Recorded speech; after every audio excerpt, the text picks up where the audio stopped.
우리의 신앙생활에 아주 중요한 요소를 담고 있다. 제가 그렇게 지난 이후부터 계속 설교하고 있어요. 왜냐하면 이 부활은 예수님이 하신 거예요.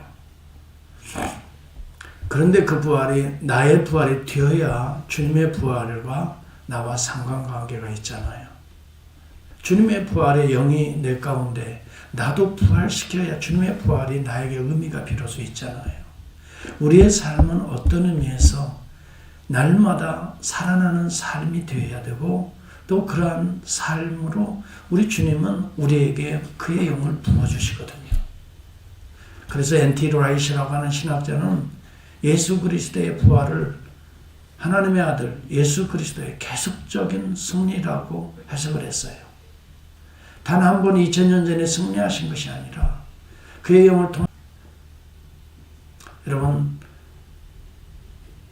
유대교에서는 찾아볼 수 없는 하나님의 승리가 그리스도의 부활이에요. 세상 종교들이나 세상의 권력자들에게서 또 윤리적인 도덕 군자들 속에서도 찾아볼 수 없는 것이 그리스도의 부활의 승리예요. 누가 죄를 이길 수 있어요? 누가 죽음을 이길 수 있어요? 오직 성령께서 부활의 영이신 성령께서 오늘 우리 가운데서 이루시는 부활의 승리예요. 오늘 예수님이 그래서 부활 이후에 다시 고기 잡으러 간 그 어부들을 찾아가시는 거예요. 그들을 다시 사람 낳는 어부로 부활시키는 거죠. 이 장면에서 배의 오른편에 그물을 던지라. 우리가 그거 지난 시간에 생각을 해봤습니다. 고기가 많이 잡혀요. 그것도 필요하지요. 먹을 양식도 우리에게 필요하지요. 그런 것도 채워주시는 하나님이세요. 우리 일상의 삶이 불필요한 게 아니에요. 필요합니다. 그래서 너희에게 일용할 양식을 구하라고 주님이 말씀하신 거예요.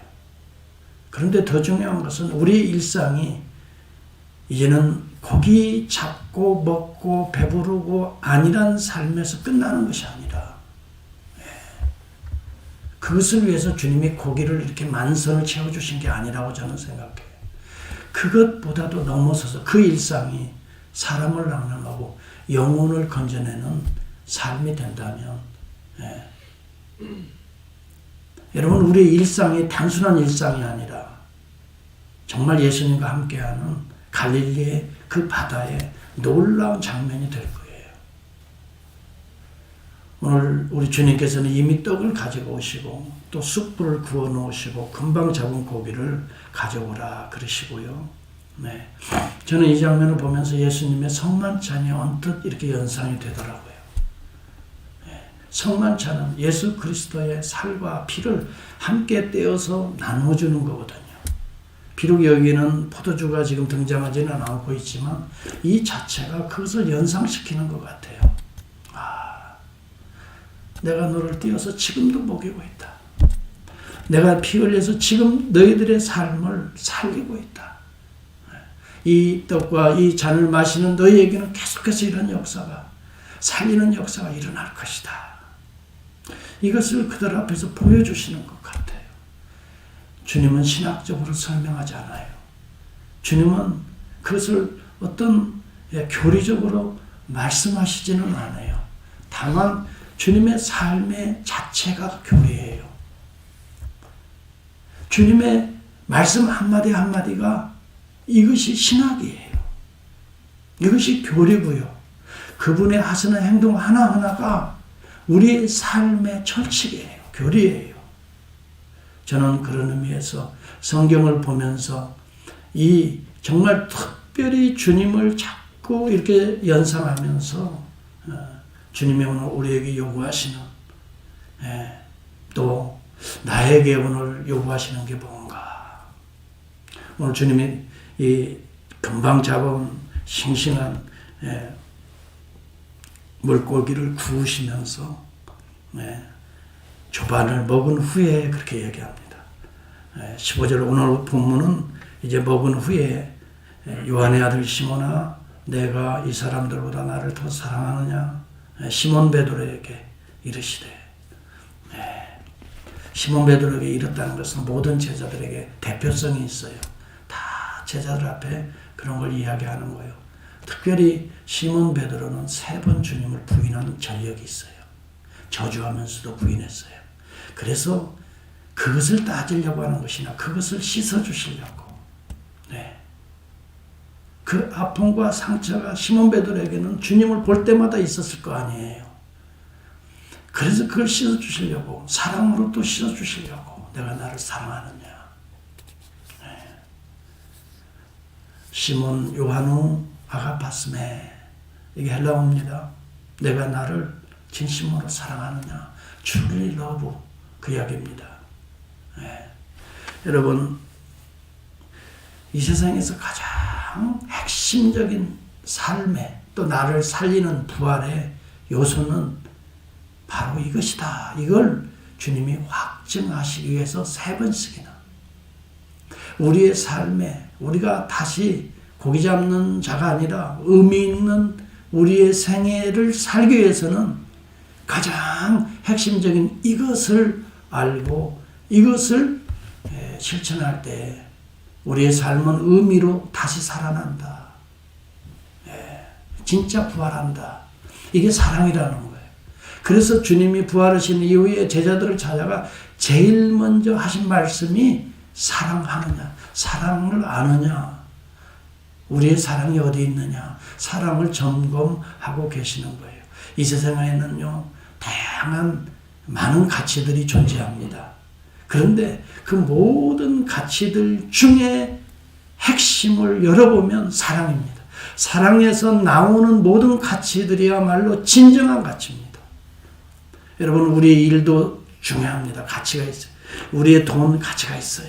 우리의 가정, 부부관계, 모든 관계 다 소중한 가치들입니다. 이것을 절대 우리는 소홀히 다뤄서는 안 됩니다. 하나님께서 우리에게 다 주신 가치들입니다. 그런데 그 속에, 그 가치 속에 그 더 중요한 가치가 있다는 거예요. 그것이 가치가 되려면 그 속을 쪼개어 보면 사랑의 동기에서 시작해야 된다는 거예요. 모든 것이.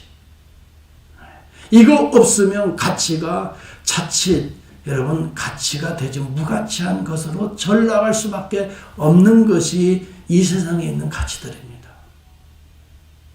무가치한 것으로 전락합니다. 그것이 성경이 우리에게 보여주는 것입니다. 가치 아닌 사랑의 동기로 시작하지 않은 자기들이 볼 때 가치라고 생각하고 여겼던 것에 대해 생명을 걸었던 자들의 삶의 궤적을 보면 전부 다 무가치한 인생으로 떨어집니다.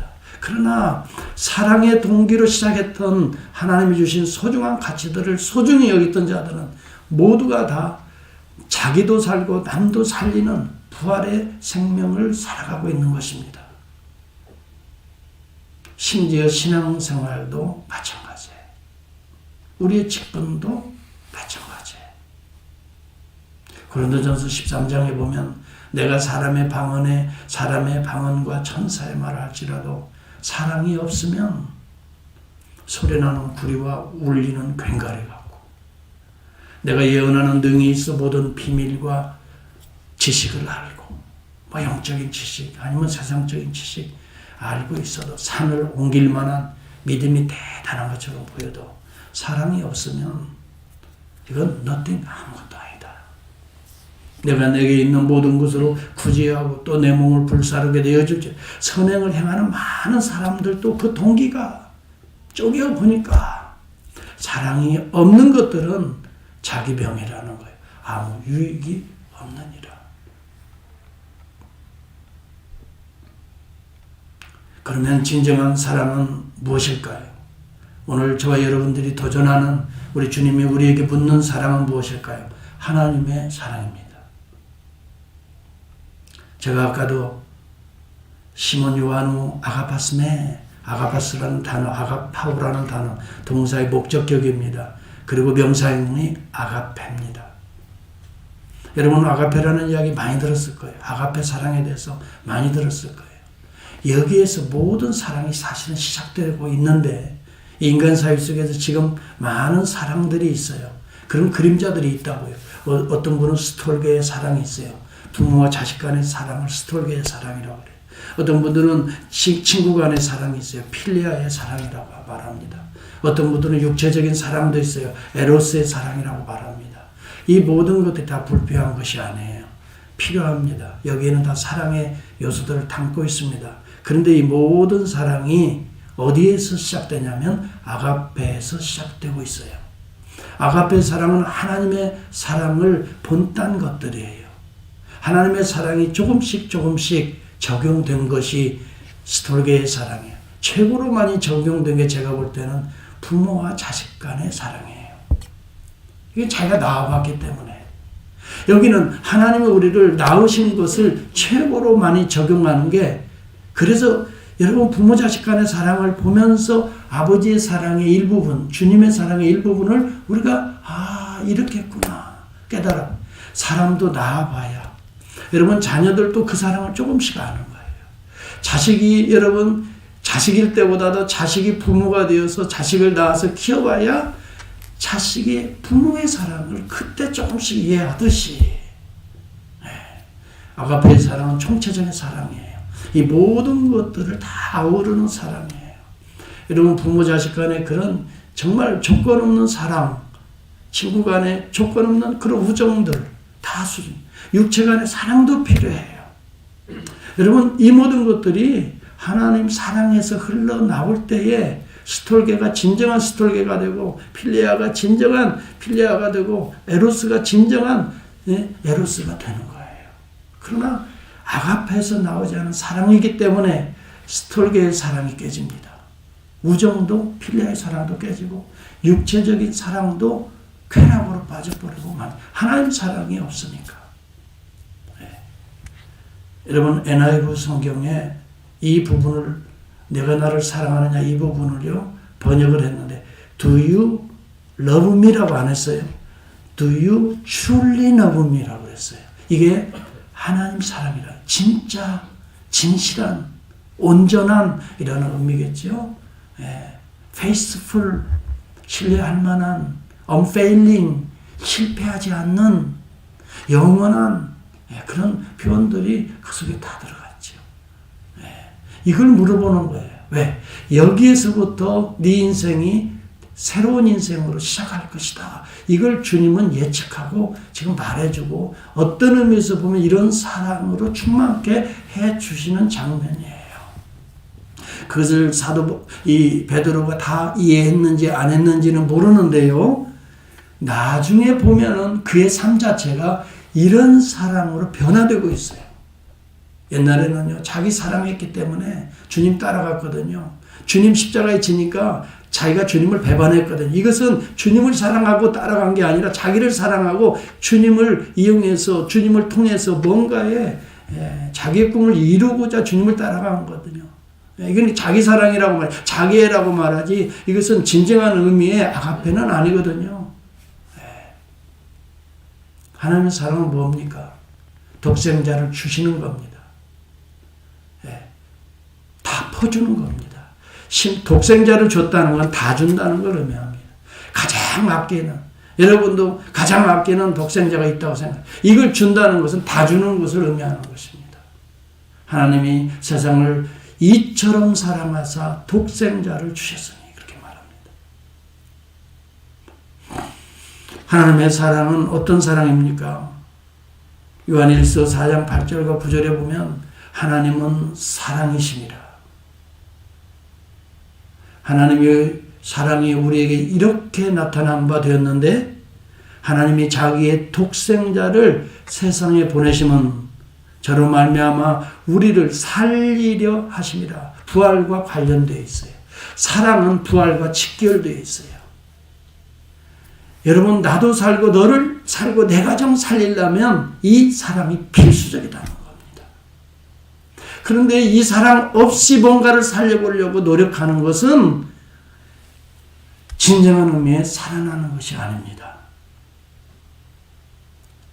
여러분, 하나님이 사랑할 때 독생자를 주셨다는 것은 우리를 독생자를 통해 살리려 하려고 하는 거예요. 우리가 죄인 되었을 때 사랑하시는 사랑입니다.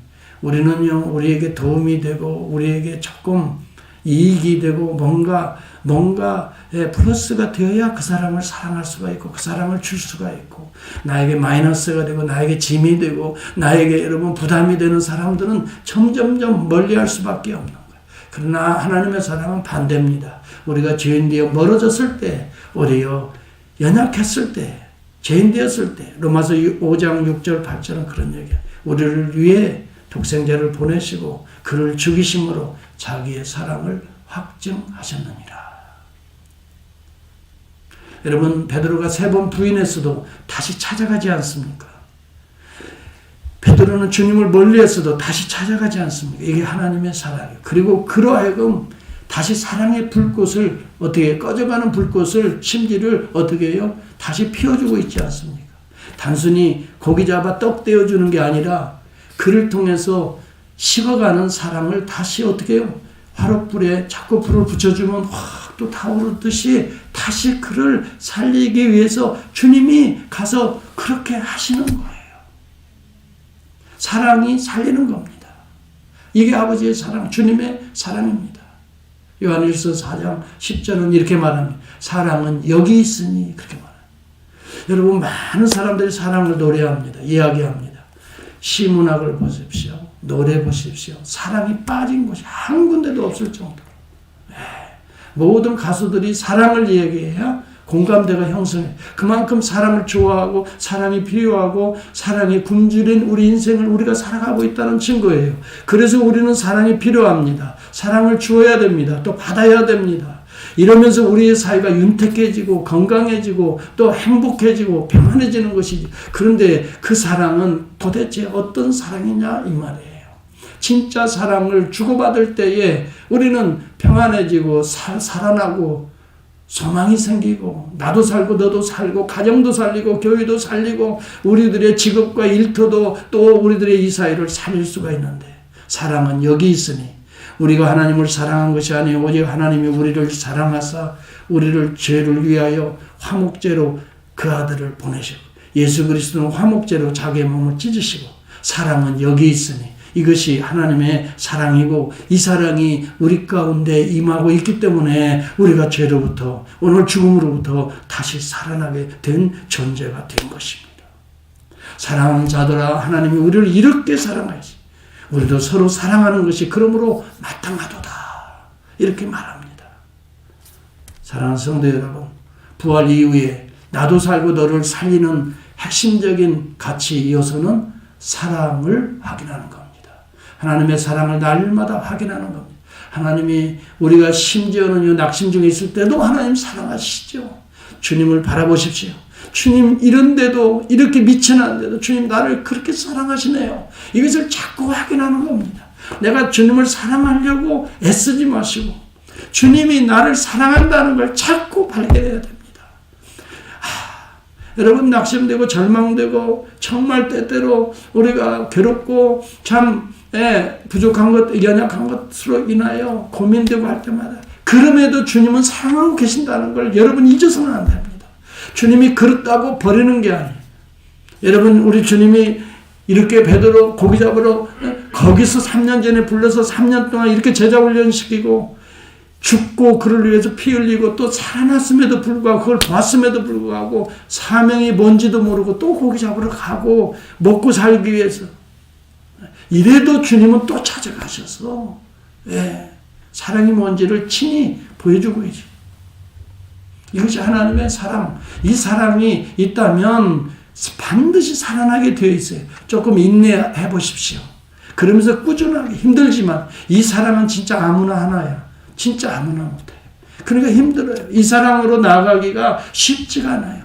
그래서 매일매일 눈물을 흘려가면서라도 이 사랑을 부어달라고, 이 사랑을 나도 실현하게 해달라고 매달리고 기도하고, 주님이 힘주시는 대로 조금씩이라도 그 사랑을 인내하면서 포기하지 마세요.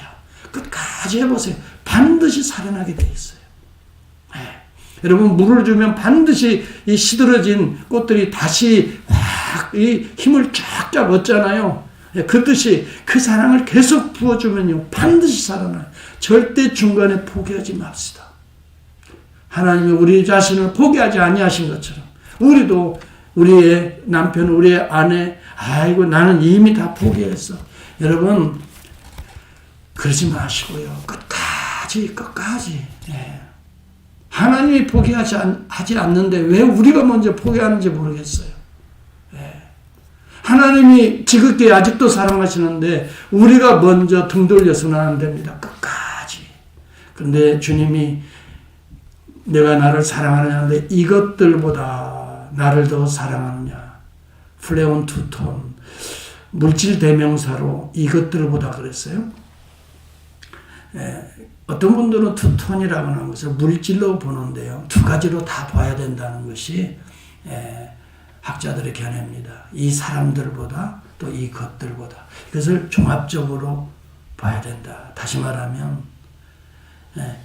이 사람들보다는 단순히 그 제자들보다 내 부모 그 어떤 존재들보다 이것들보다 하는 피조물보다 아니면 만선 가깝게 보면 고기 엄청 잡았으니까 또 고기에 마음 쏟을까 봐서 야, 또 주님 말씀해 주세요. 이번에는 또 오른편인가 이번에는 왼편인가요? 그러면 또 이게 지금 중요한 게 아니죠. 지금 이 고기 153마리가 중요한 게 아니잖아요. 이제 앞으로는 네 인생이 고기 문제가 아니에요. 사람 영혼을 낚는 거룩한 일들을 해야 되는데 이 만선들보다 이렇게도 해석할 수 있지만 여러분 우리가 왜 종종 이러한 사랑에 실패합니까? 베드로가 실패했잖아요. 왜 이렇게 사랑에 실패해요? 자기 애 때문에 그래요. 그래서 우리 주님이 그런 이야기예요. 베드로가 뭐라고 그랬어요? 주님 주를 다 버린다 할지라도 나는 언제든지 버리지 않겠나이다 그랬어요. 3번 주님을 부인하지요. 그런데요. 자기애가 없을 수는 없어요. 분명히 우리 모두가 다 자기애가 있습니다. 자기 사랑 안 하면 누가 사랑해줘요? 자기 사랑이 있어요. 그런데 그리스도 안에서 새로운 모습의 자기를 사랑하라는 거예요.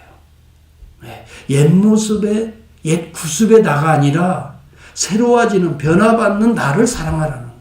주님 닮아가는 나를 사랑하라는 거예요. 여러분은 정말 소중한 분들입니다. 여러분들은 더 아름다워질 수 있습니다. 마음이 더 거룩해질 수 있습니다. 얼마든지 주님 닮은 작은 예수들이 될 수가 있습니다.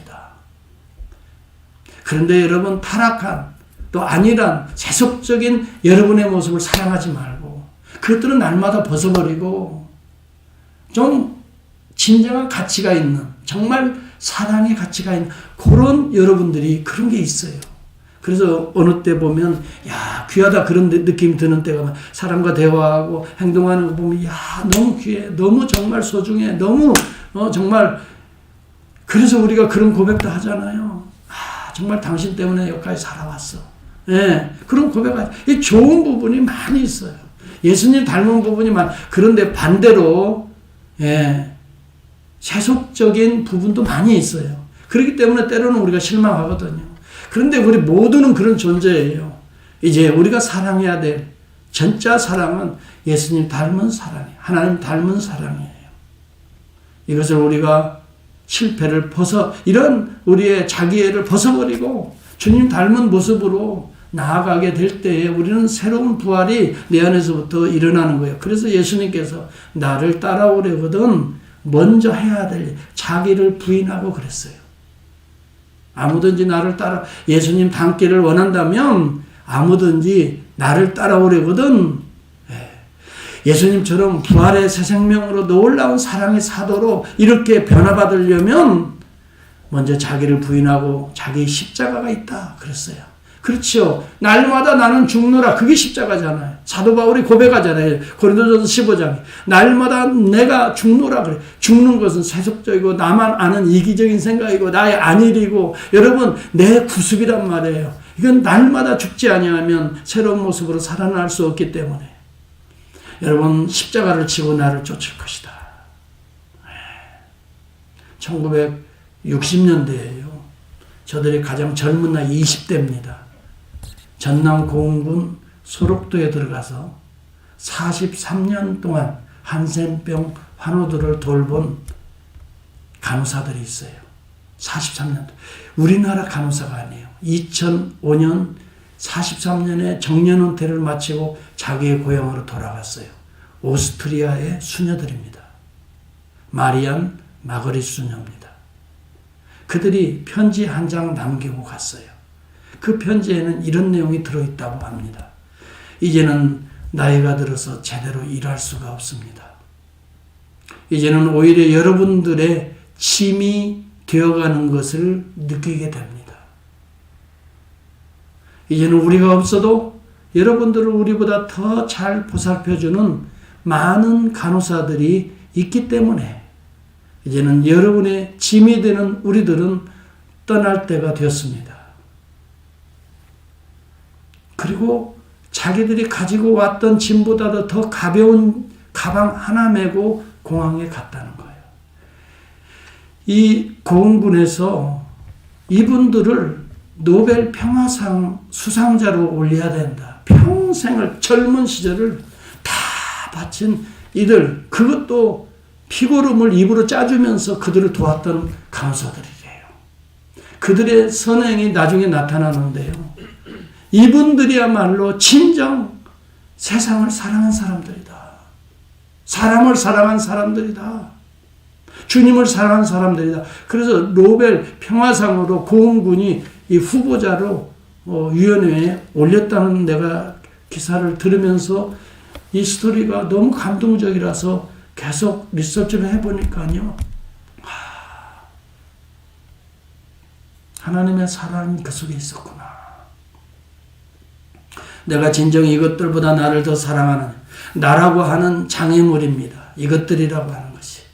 제가 볼 때는 이것이 제거될 때 거룩한 사랑이 외부적으로 흘러넘치게 됩니다.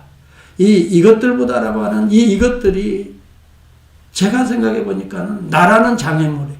이것이 막고 있기 때문에 사랑이 받기는 받지만 흘러가지 못하는.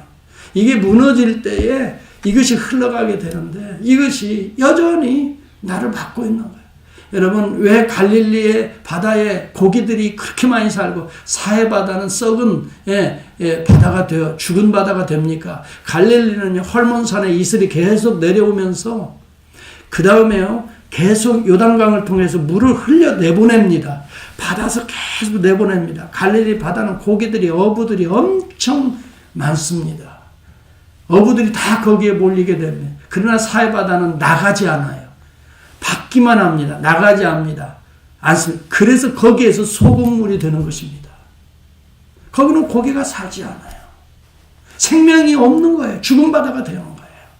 여러분, 우리는 수많은 은혜와 사랑을 받고 있어요. 우리가 날마다 이 사랑을 자꾸 흘려보낼 때에 이상하지요. 왜 나에게 이렇게 놀라운 고깃들이 퍼덕퍼덕 뛰듯이 내가 이렇게 갈릴리에 이 어부들이 모여서 고기 잡고 생을 유지하고 이런 아름다운 장면, 거기에서 푸른 꽃들이 갈릴리 주변에는 엄청 많이 핀다 그래요. 그러나 사해바다의 주변에는 완전히 이 사막지대가 되어버리고 말았다 그래. 내 인생에 왜 이렇게 푸르고 청청한 이 놀라운 인생이 됩니까? 자꾸 하나님의 은혜를 받아서 또 부어주고 또 부어주고 흘려주고. 진정한 거룩함이라고 하는 것은 이렇게 주님을 닮아 사랑의 삶으로 나아가는 자들이에요. 미국의 은행 직원이었던 믿음이 신실한 한 청년이 있었습니다. 그는 1859년에 석유 개발이 미국 이 텍사스 주를 중심으로 석유 개발이 일어나기 시작했어요. 이 자기의 친구가 있어요. 존 데이비슨 락펠러라고. 이분과 함께 1870년 회사 하나를 세웁니다. 왜? 많은 사람들이 석유 개발에 뛰어드는데 이분도 뛰어들었습니다. 스탠더드 석유회사를 정말 비즈니스 하듯이 찾기 시작했어요. 그런데 놀랍게 그때 당시에 석유 개발의 붐이 일어나면서 한순간에 벼락부자가 됩니다. 그런데 벼락부자가 되면서 그가 깨달은 것이 하나 있어요. 자칫 잘못하면 이 돈이 내 인생을 망치겠다. 여러분, 사람이라는 것은 한순간 뭐가 팍 생기면요, 정말 자칫 잘못하면, 선택 잘못하면 망하는 길로 갈 수가 있어요. 저는 주변에서 그 사람을 직접 봤어요. 내가 얘기했잖아요. 1,700만 불 복권 탄 사람이 몇 년 안 가서 정말 거지의 친세가 돼서 목사님 사인 받으러 온다니까 차, 중고차, 그것도 중고차 사려고 돈이 없어가지고 다 차압당해서 빼앗기고. 네. 그런 사람을 내 주변에서 봤다니까요. 아니, 나하고 직접 교제하고 예배도 드리고 그랬다니까요. 못 믿으시는 것 같아요. 증인이 우리 양 권사님 우리 증인이에요. 자세히 알고 싶으면 물어보셔도 돼요. 네. 한순간에요. 말 잘못 들어서 사기를 당하면 그렇게 되는 거죠. 이분도 아마 그랬어요. 한순간 망해. 그래서 그가 그 순간 벼락부자가 된 순간 하나님 앞에 엎드려서 결정한 게 하나 있습니다. 이 돈은 하나님 겁니다. 그리고 그가 오하이오 클리블랜드로 돌아가서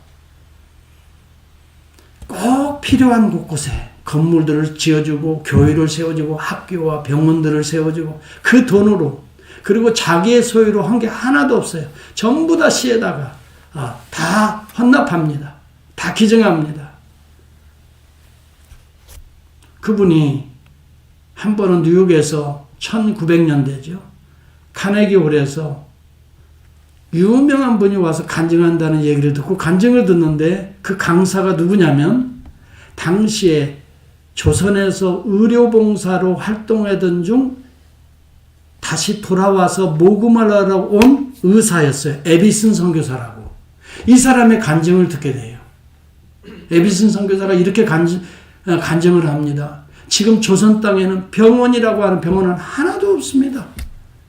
간호사도 하나도 없습니다. 의사가 몇 명이 있는데 이 제대로 된 의사가 없습니다. 우리는 조선 땅, 이 어두움의 땅을 살려야 됩니다. 하고 그가 아주 강력하게 호소를 했습니다.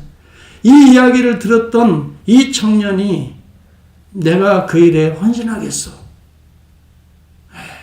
그래서 그때 지금 돈으로요, 얼마를 도네이션을 했냐면요, 5천억 원 이상을 도네이션 했어요. 자기 있는 거 다 긁어서 도네이션 했어요. 5천억 원. 여러분, 이렇게 돈 많은 사람이 5천억 그게 아니에요. 생각해 보세요. 당시에 5천억 원 엄청난 돈입니다. 그래서 한국의 모든 의료기관들, 병원들을 세웠는데 그 중에 하나가 세브란스 병원이에요. 네. 그래서 세브란스 병원을 지으면서 그랬다고 그래요. 다른 병원들은 보면 다 신분 계급에 따라서 천민들, 이 백성들은 감히 접근도 못하는데 이 병원은 왕실에서도 오나 비록 천민이 오나 동등하게 치료해 줍니다. 이렇게 정말 기독교 정신이지요. 사랑의 정신이지요. 그래서 왕실부터 신분이 낮은 천민에 이르기까지 제약 없이 진료를 받을 수 있는 최초의 자선병원이 되었습니다. 뿐만 아니라 자신의 주치의였던 급한 의사들이 필요하다고 하니까 자신이 돈도 말고 거부가 되고 이제 사후활동도 많이 하니까 주치의가 있을 거 아니에요. 그때 그 주치의가 누구냐면 어빙 러들로우라고는 주치의였어요. 아주 유명한 외과 의사입니다. 외과 전문의입니다. 이 사람을 조선으로 파송하겠다고 했어요. 이분을 조선 땅을 위해서 보내드리겠다고. 그래가지고 조선 땅에 파송해서 어빙 러들로우가 26년 동안 한국 의료업계, 특히 외과 쪽에 엄청난 업적을 남겼다고 그래요. 많은 수련회들을 훈련시켜서. 그래서 이 한국 뭐라고 할까요? 이런 의료 수준이 상당히 그때 당시 수준으로 보면 낙후된 전혀 제대로 치료 못 받는 그곳에 그래서 이분이 다시 이제 자기도 세브란스 병원에 와서 그렇게 되는 걸 보고 이제 돌아갔어요. 미국으로 돌아와가지고 갑작스럽게 복통으로 죽게 되거든요. 그분이 보니까. 그래서 유언도 없어요. 그런데 이미 그가 입었던 양복, 낡은 이 양복 속주머니 속에서 수첩 하나가 발견되었다고 그래요. 근데 그 수첩에는 기부금을 약속한 여러 것들이 쭉 적혀 있는데, 네. 앞으로도 기부해야 될, 도움받아야 될 손길들을 쭉. 그래서 유언에 따라, 유언은 아니지만 그것을 보면서 이분이, 이런 사람을 도우려고 했었구나라는 그런 것을 깨닫고 그 모든 재산을 팔아서 그 사람들, 거기 수첩에 적힌 사람들에게 쭉 거기 형편에 따라서 나눠줬다고 그래요. 지원했다고 그래요. 그러면서도 그 자신은 자신의 이름으로 집 한 채 남기지 않았다고 합니다. 그분이 루이 헨리 세브란스라고 하는 분입니다. 청년 시절에 이렇게 한번 예수 만나서 인생이 변화받고, 내가 받은 이 은혜는 하나님 것이다. 나는 돌려줘야 될 것이다. 이런 결단이 인생을 그렇게 우리 조선 땅의 의료업계를 살려내는, 어떻게 보면은 의료를 심었지요. 생전에 세브란스에게 기부를 묻는 기자에게 이런 이야기를 했다고 합니다. 나는 받을 때보다, 남의 도움을 받을 때보다 줄 때가 더 행복합니다. 이것은 이미 우리 주님께서 하신 말씀입니다. 사도행전 20장 사도 바울이 주님을 따라서 그렇게 행동했습니다. 내가 아무의 은이나 금이나 의복을 탐하지 아니하였고, 여러분이 아는 바대로 이게 에베소 장로들을 초청해서 이제 예루살렘으로 들어가기 직전에 한 얘기. 이 손으로 나와 내 동행들이 쓴 것을 충당하면서 범사에 여러분들에게 모범을 보여준 것 같이 수고하여 약한 사람을 도왔습니다. 그 얘기를 합니다. 그럼과 동시에 여러분도 이 어린 사람들을 도와야 됩니다. 주 예수께서 친히 말씀하시는 바, 주는 것이 받는 것보다 복이 있다고 하지 않았습니까? 이 말씀을 기억해야 합니다. 그렇게 장로님들에게 권면하고 떠난 거예요. 여러분, 선교사들이 우리 조선 땅에 오면서 그들은 다 주었습니다. 자기의 자녀들이 조선 땅에서 악질로 죽습니다. 자기의 와이프가 죽습니다. 그래도 조선 땅을 포기하지 않고 자기의 남편이 죽습니다. 아내가 다시 미국에 있는 자녀들을 데리고 다시 한국에 들어와서 복음을 심었습니다. 그들은 받는 것이 아니라 주었습니다. 예수님 닮아서 그렇게 심었습니다. 그리고 우리 민족에게 하나님의 사랑이 무엇인가를 심었습니다. 그걸 보여줬습니다. 그때 우리 민족이 생각들이 달라졌습니다. 교회 나가는 것을 서양의 어떤 그런 신비한 종교를 가는 것처럼 보였는데 그들의 삶 자체가 예수님을 닮은 삶의 모습들이, 사랑의 삶이 예수가 누구인가를 알게 됩니다. 전부 다 교회로 모이기 시작합니다. 여자들도, 소외받는 자들도, 천민들도 다 교회당에 모이게 됩니다. 이러면서 교회가 급성장하게 되는 기회를 맞게 됩니다. 여러분, 우리나라가 광복 이후에 1950년 그 다음에 55년 그때부터 6.25가 발발하면서 폐허가 돼버리고 말았어요. 1990년 후반까지 국제사회로부터 받은 원조의 액수가, 거의 70조 원이다. 70조 원의 원조를 받고 우리가 경제가 이렇게 회복하게 되었는데요. 2009년에 OECD 개발원조위원회에서 24번째로 우리가 남의 나라를 도울 수 있는 회원국으로 가입을 하게 됐어요. 이것은 제가 볼 때에 하나님의 은혜지요. 정말 우리가 놀라운 한 35년 만에 그렇게 원조를 받은 나라가 남의 나라를 원조하겠다고 해서 회원국이 된 거예요. 그 나라들이 OECD에 이 나라들이 24개 나라밖에 없어요. 우리가 거기에 들어가게 된 거예요. 이 작은 한반도가. 여러분, 우리 한민족, 우리 한국 분들, 그래서 미국 사람도 다 함부로 대할 수가 없어요. 지금 뭐 아시아인 인종차별 혐오학대하지만 우리 한국 사람들에게는요, 정말 이런 기독교 정신이 뿌리 깊게 있어요. 근면하고요, 성실하고요, 진실하고요, 정직하고요, 그리고 노력형이고요, 성실이라는 말로 저는 표현하고 싶고요, 자녀들을 잘 정직하게 키우는 민족, 우리 한민족이잖아요. 신앙으로 바르게 하려고 하잖아요. 여러분, 정말 우리 한민족들은 미국 땅에도 도전이 되고 모범이 돼요. 오바마 대통령도 막 우리 한민족 교육제도를 칭찬하지요. 여러분, 정말 제가 봐도 우리 교포들처럼 이렇게 성실하게 땀 흘리며 이렇게 헌신적으로 살아가는 사람들 찾아보기가 어려울 정도입니다. 그런데 놀라운 것은 이렇게 원조를 받는 나라가, 원조하는 나라가 된 나라들이 거의 없습니다. 2차 세계대전 이후에 원조를 받던 대부분의 국가들이 지금까지도 여전히 부패한 정치, 낙후된 경제 여건으로 원조를 받는 위치가 계속되고 벗어나지 못해요.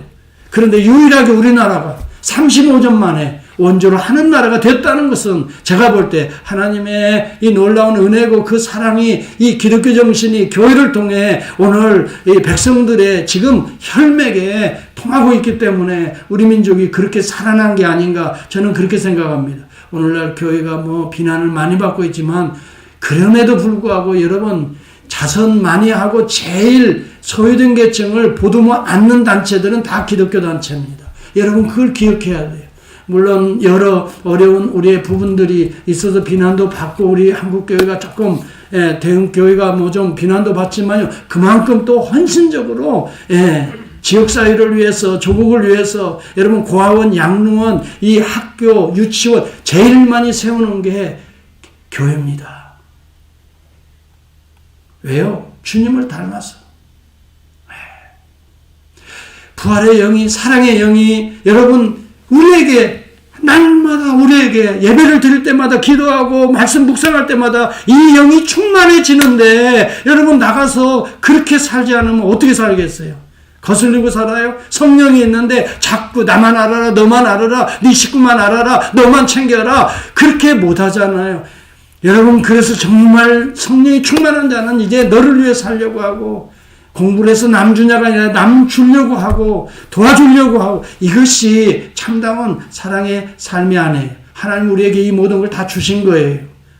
이것은 우리에게서 나가는 게 아니에요. 온갖 좋은 은사와 온전한 선물이 다 위로부터 빛들의 아버지께로 내려오나니, 야고보서 1장 17절. 오늘 우리가 받는 모든 은혜의 혜택은 다 빛들의 아버지 그리스도를 통해서, 예수 그리스도를 통해, 성령을 통해 우리에게 부어지고 있는 거예요. 그러므로 이것을 나누어 줄 때 우리 안에 싱싱한 고기들이 살고 아름다운 꽃들과 주변에 화려한 아름다운 갈릴리의 동산을 이루듯이 우리의 삶의 진정한 의미요, 진정한 가치요, 진정한 행복이요, 계속 살리는 역사가, 이 살아나는 역사가 오늘 우리의 삶의 화초에, 화단에, 또 우리의 공동체 안에 이런 은혜가 임할 수 있기를 주의 이름으로 축복합니다. 기도하겠습니다. 우리 하나님은 하늘을 만드셨습니다. 하늘을 다 우리에게 주셨습니다. 그래서 하늘은 축복을 오늘도 내려줍니다. 우리 주님은 태양을 만드셨습니다. 그리고 그 태양의 빛을 홀로 간직하지 아니하시고 따사로운 빛으로 우리에게 계속 오늘 이 우주의 만물에 비춰주고 있습니다. 우리 주님은 달빛을 만들어 주셨습니다. 그래서 다른 우리가 걷는 이 밤중에도 걸음을 은은히 잘 걸어갈 수 있도록 그 은혜의 빛을 비춰줍니다. 우리 주님은 공기를 만드셨습니다. 주님 혼자 드신 것이 아니라 이 공기를 우리에게 다 호흡하도록, 생기를 이 바닷속에 있는 것까지도 이 공기를 호흡하도록 우리 주님은 은혜를 베풀어 주셨습니다. 우리 주님은 땅을 만드셨습니다. 홀로 거닐며 즐기시는 것이 아니라 땅의 모든 열매들을 통해서 우리를 먹이시고, 또 심지어는 들짐승까지 날아다니는 새들조차도 다 이 열매들을 제공하십니다. 하나님, 우리 인간을 만드셨습니다. 모든 것을 다 우리에게, 이 우주 만물을 다스리고 또 지배하고 정복하고 또 번성하도록 우리에게 주셨는데, 그러나 인간은, 나는 하나님 어떻게 살아야 할까요? 오늘 주신 말씀 참으로 깊이 묵상하고 깊이 결단해서 오늘 이후의 삶은 부활의 삶이 될 수 있도록, 생명을 살려내는 삶이 될 수 있도록 우리 주님 도와주시옵소서. 예수님의 이름으로 감사하며 기도합니다.